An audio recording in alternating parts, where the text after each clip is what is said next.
Hey guys, what's going on? It's Ash here coming at you today in Clash Royale with first-time pro guest. It is Brandank. Brandank, how you doing, man?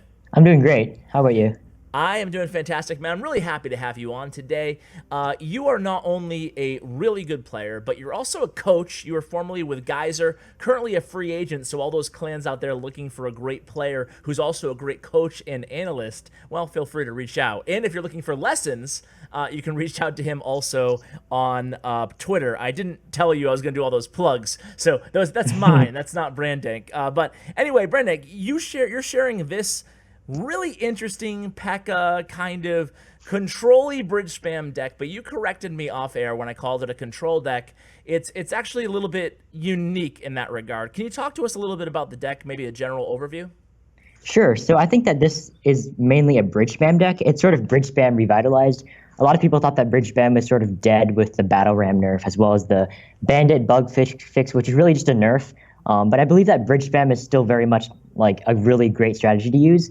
And I think that this deck is very hyper offensive, but at the same time, you have to be very careful and very methodical about how you're pushing with this deck. So bridge spam, you can't just really just spam the bridge. That's not really, I think that a lot of people just think that bridge spam is a very skillless strategy. You're just spamming the bridge and just getting off damage. But if you do so, then you can get pretty easily countered with if they make positive trades, and then you get screwed with the counter push. So I think that this deck really thrives on punishing the opponent if they don't have the appropriate cards in hand, or if they're out of elixir. For example, if they pump up or if they play a tank in the back, you can gain a lot of value. As well as this deck also thrives on split pushing as well. So split pushing is very key in this deck, constantly applying pressure in multiple lanes, not just one, so they can't just poison your push like all in one, or Mega Knight all of it. So I think that this deck, you have to be very careful about how you're pushing, and when you go on offense, when you just sit back and play defense. Would you say this deck is a high skill cap deck, or is it just one of those decks you just have to learn, and once you know it, you'll be good? I think that this deck has a little higher of a skill cap because the cards that you have are not as cheap. Usually there's like, you have to, usually with control decks, there are very cheap cards that allow you to control the pace of the game and always have the right card in rotation, just try to cycle to the right card. In this case, this deck has sort of medium cost units such as like minions, Electro Wizard, Bandit. All these units you have no real cycle card here. Mm-hmm. So I guess you have to be more methodical about when you're pushing and when you're supposed to just sort of sit back and just evaluate your opponent's deck. So I think that this deck, as soon as you learn like key fundamentals about when to be aggressive, when to play defense, it's very strong. I've used this in various leagues competitively as well against good players, as well as in grand challenges with a lot of success. So I think that, and I also had a friend who's more of a casual player get pretty high in a grand challenge with it as well. So I think that it just takes a little bit to learn, but I think that it's very strong. Well, that's why you're here on the channel today, to teach us the deck, Brandank. So for sure. Let's kind of set the table a little bit. And as you mentioned, there's really no cycle cards per se. There's none of those really cheap cards. And it honest to me, it's a little intimidating, right? So where can we start out by talking about this deck? Maybe talk about a couple key cards in this deck and how to use them specifically. I know it feels like every card could be a key card. You have the Pekka, the flying machine, the bandit, the E-Wiz. Talk a little bit about what's your overall philosophy going to be, and maybe hone in on a couple cards. Okay, so first of all, when I'm sort of at the beginning of the game, I don't really want to go aggressive at all. So with bridge spam, you never want to really initiate the offensive pushes yourself unless they've basically like put a tank in the back or if they pumped up. So usually what I'll do is I'll cycle minions in the back or I'll cycle bandit in the back. I don't really want to cycle Electro Wizard because it's a good air counter, as well as they can get spell value. So that's something I don't really want to cycle in the back. But in general, it's pretty akin to like the bridge spam strategy. So as soon as they waste a lot of elixir, you can go in the other lane hard with like a battle ram and the bandit. But in particular, like the flying machine is sort of an interesting card in this deck. So what I think the flying machine's role in this deck is that it's a very good defensive and offensive card. So it's good on just basically sniping a lot of units. Like let's say there's a golem traveling down the lane with like a Night Witch. So you can put a Pekka down, and then you can also have the flying machine in the back sort of sniping away at the tower. But an important part of the flying machine is that you don't want to give them spell value because it can be fireballed. So if you don't want to put it in the back, let's say if your tower is at low health, or like the weaker side tower. So you want to make sure not to give them like spell value, but in general, people are really reluctant to like fireball a flying machine in the middle of the map if you space out your units well. So a flying machine can be used really well defensively as well as offensively. So you can use like a battle ram bandit and a flying machine. Let's say if their fireballs out of cycle or something, and it's really effective because it's really hard to take out the flying machine. Because like I think that this deck is really good at pressuring, so they force a ground response. Let's say like they have to really quickly take out your battle ram and your bandit. But then the flying machines, they're sniping the tower or the defensive units trying to take out the battle ram and the bandit. So I think that it's just really annoying to deal with, and it's really useful on both offense and defense. And the rest of the cards are pretty intuitive. I mean, use Pekka on, let's say, golems or giants. The Electric Wizard is just a great all-around versatile card. And you just, a lot of the times you can, even if you don't connect to the tower with the battle ram, you can get a ton of poison value, just poisoning the tower over and over and over again in double elixir. And then you can end up winning the game through like spell cycling. Okay, let's talk about. So we talked about the Pekka. When the Pekka doesn't have an obvious role in the matchup, so let's say you're against a bait deck or something.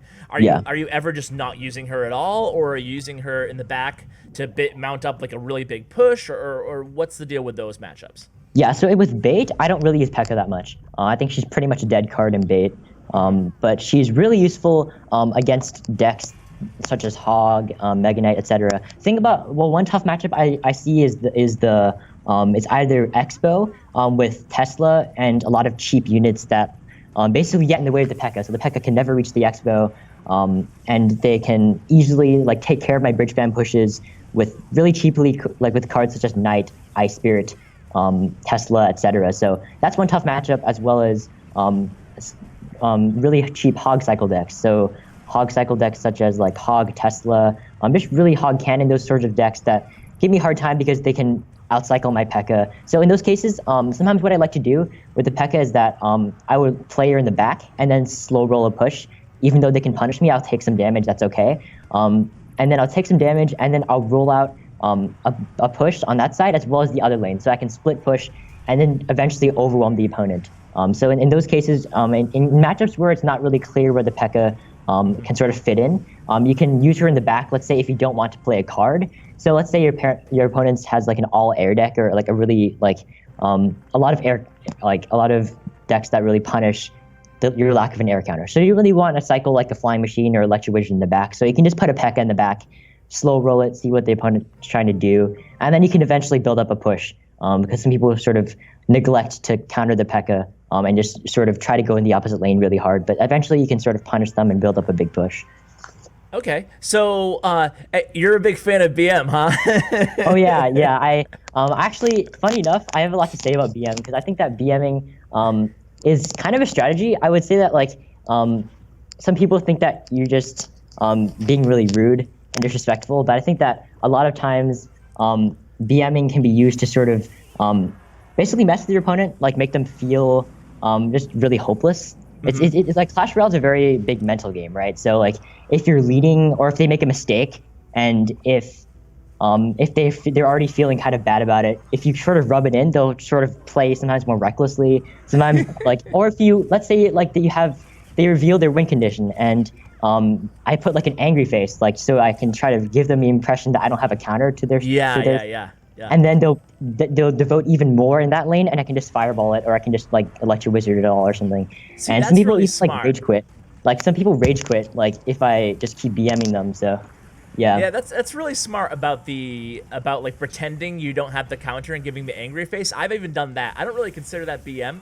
But I think that some of the audience might not be a fan of the strategy. But hey, at the end of the day, there is the mute button. So yeah. I don't. Anyway, enough about BM. How about so your only spell in this that where actually you have zap and you have poison, correct? Yes.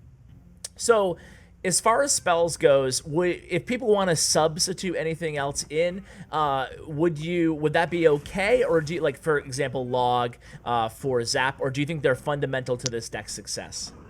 I think that zap and poison are pretty fundamental because poison has that sort of area denial, right, where there's a huge radius in which your opponent can't really place many units in there, like medium cost or low cost units.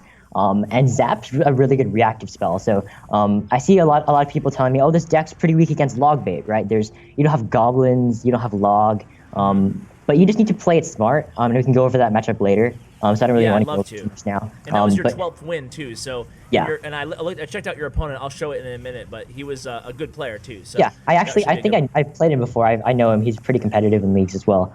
That's why I was saying wow at the beginning of the game. But yeah, I think that in general, Zap's a really good reactive card. So I think that it would be difficult to sort of replace that, as well as it's good to take care of a bunch of minions that are flying around, bats. I mean, if you want, you can replace Log with Zap. I've tested it out. I haven't had as much success. Even though it's a bit stronger against log bait in general, it's not as strong. So I think that Zap and Poison are pretty fundamental to the deck. Yeah, and I've noticed too that, 9 times out of 10 when you see Zap in a deck, it's usually followed with Poison, unless maybe Hog Cycle being the exception. But it seems like Zap and Poison just go really well together, For sure, yeah. So one thing I wanted to ask you before we get into the play-by-play is, you kind of mentioned this, but I wanted to ask a follow-up on the tower damage, right? So you said you're okay with taking some damage to your towers if you, say, put a Pekka in the back to mount like a really monster push. So how much damage are you comfortable taking to a tower? Is this a deck that can really, win 2-1 or even go 3 crown? Or is this a deck that you have to be kind of cautious as to how much damage you're taking on a tower? How much do you defend and how much is it over defense? So I think that I think that in general, you don't really want to defend too hard, but at the same time, it would be very difficult to come back from being like a full tower down because you don't have pump.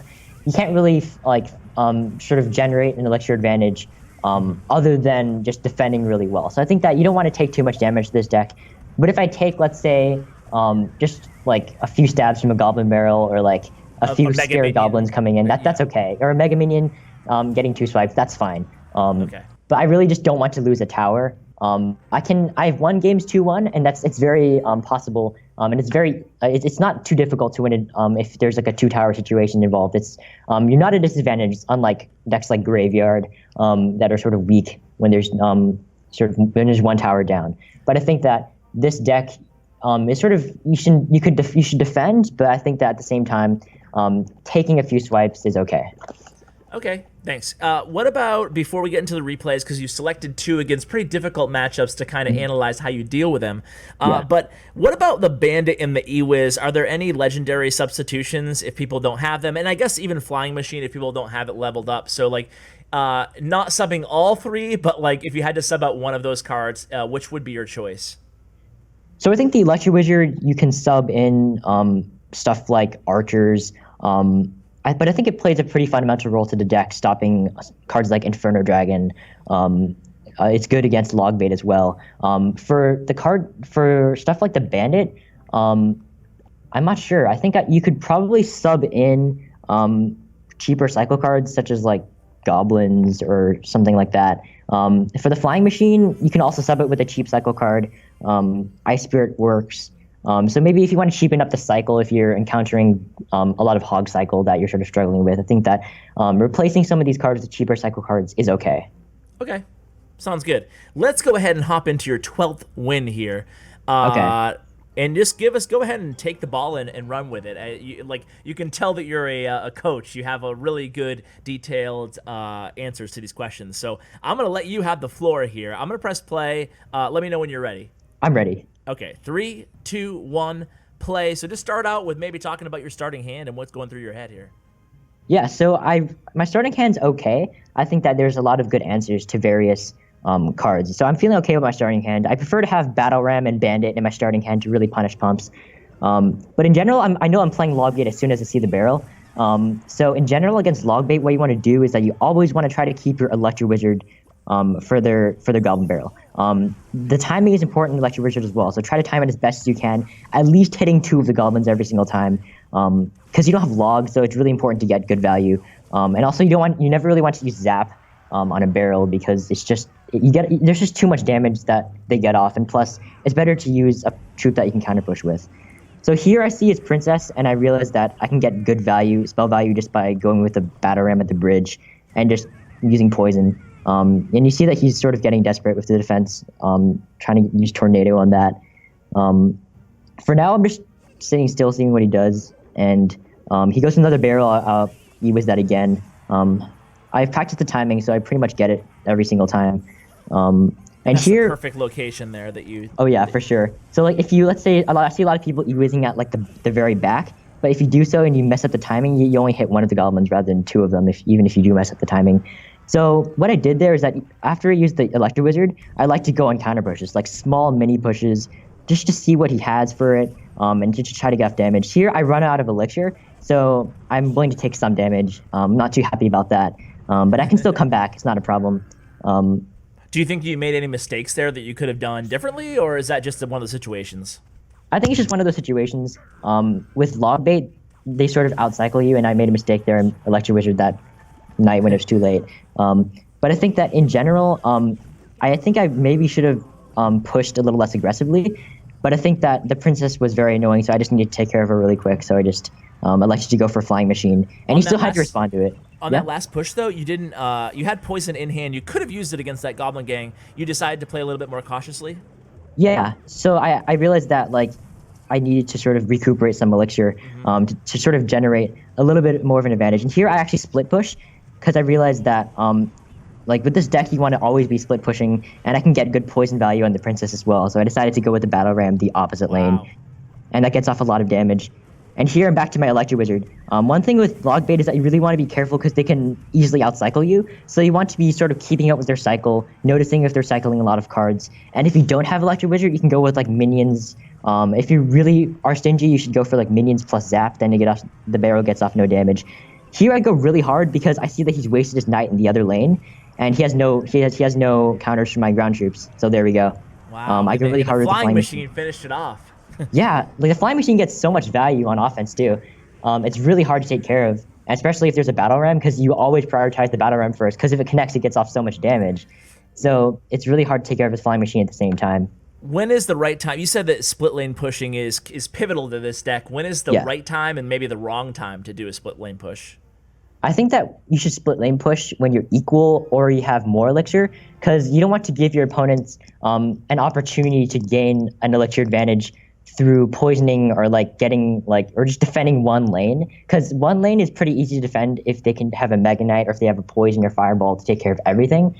So in that case, or if they have like a Pekka, for example, so in that case you can split lane push. Let's say if you have like a bandit and minions going down one lane, and if they Pekka that or do something with that or Electro Wizard that, you can go with like a battle ram and bandit in the opposite lane. So it's good to split lane push when your opponent has sort of started to defend one lane pretty hard, and you can go the other lane. Okay, cool. Let's watch this final battle here, and we'll go against Mega Knight Loon, and let me know when you're in the match. Yeah, I'm in. 3, 2, 1, play. So what about this starting hand? It seems kind of clunky. Yeah, I don't like the starting hand. Yeah. I think that it's really important to have, like, I think it's good to have Electro Wizard and Battle Ram in cycle. I think like it's good to have cheaper cycle cards in hand, as well as good answers to common win conditions. And you said if they pump, you like to have Battle Ram for pumping. I imagine like Battle Ram Poison or Bandit Poison, or just one or the other. Okay. Battle Ram and Bandit is probably the best. And here I think a lot of people don't really know how to defend the Flying Machine. Kind of funny. So it's like he wastes like an Ice Golem and it's not in range of the tower. So he's forced to waste a minion horde there. I'll admit to not really being that great at defending Flying Machine too, because you just never see it really, you know. So you're just like, oh wait, what do I do against this, you know? Yeah, for sure. And I know that he's sort of low on elixir here, but I decide against just pushing really hard. And then I know I have elixir advantage, so I'm just gonna sit tight, see what he does. And usually at this point, do you know what deck he's playing yet? You haven't seen the Loon. Yeah, I have a pretty good idea. I've seen this Mega Knight Loon deck before, and usually like I've seen it around with Goblin Gang. So I suspect it's Mega Knight Loon. That's why I'm not really committing to a big Battle Ram plus Bandit push once I know he has 7 elixir or more, because he can just Mega Knight all of it, and I just get destroyed. So it's really important to know how much elixir your opponent has, what you suspect their deck might be, and then appropriately deciding whether or not it's good to counter push or to push really hard. Okay, cool. All right. So I see here he's Mega Knighting in the back. So I'm just going to sit and wait for what he does. I don't really want to go too hard in the other lane, because I don't really like tower trading that much because it sort of gets into sketchy situations because he can just go really hard with balloon and I don't have enough elixir. So he's smart here and goes for a loon in the opposite lane because I wasted my Electro Wizard. So I just have to use a Flying Machine to take care of it. Not too bad. At least he goes opposite lane, and now you go to split lane push. Nice. Exactly. Yeah, so I realized that I have a good counter push here, and it's hard to take care of both a Pekka in one lane and a Flying Machine plus Battle Ram in the other lane. Look at that Flying Machine and the Barbarians. They are taking down that tower. Oh, yeah. Oh, yeah. Wow, they do work pretty quickly. Yeah, for sure. So here I just apply some pressure just to see what he has. I don't really want to go too hard in any lane because I realize that I basically have this game unless I really screw up. So when you have a game like this, do you just switch to kind of defensive mode, or is it still one of those decks that you have to be aggressive? I think that you should still pressure them. So if they're not moving at all, like this guy, he just was leaking for, I'm not leaking, but just sort of sitting still for a little bit. I think that it's okay to just sit back. But if there's a deck like Golem, you don't really want to sit back because they can always generate huge pushes that are difficult to stop sometimes. So I think that applying pressure is always good, but do it wisely. All right, Brandank. Well, thank you so much for coming on the channel. I think this was a really good deck review here. You know, I went into this video, I'll admit, I didn't watch the replays yet, so I went in with kind of a very cloudy idea of how this deck works, and I think I'm walking out of it with a pretty solid idea. Good job explaining it, and thanks again for coming on. Any shout-outs, anything like that you want to get off your chest before you take off? Yeah, I want to shout out my boy SK. He's always helping me out with my Clash Royale stuff, so I really appreciate him. I like to shout out my Lamiga group. They're always here for me, as well as you. Thank you so much for having me. Really appreciate it. No problem, man. So love having you on, and come back sometime, man. Thank you. All right, so guys, you can check out, again, Brandank's information in the description below. If you want some coaching, maybe reach out. I don't know. Seems like a pretty good coach. And see if you can improve, maybe even on this deck here. So guys, thank you so much for watching. Huge shout out to my YouTube partner, Bren Chong. Check out his information as well in the description below. Thanks so much, and as always, take care, guys.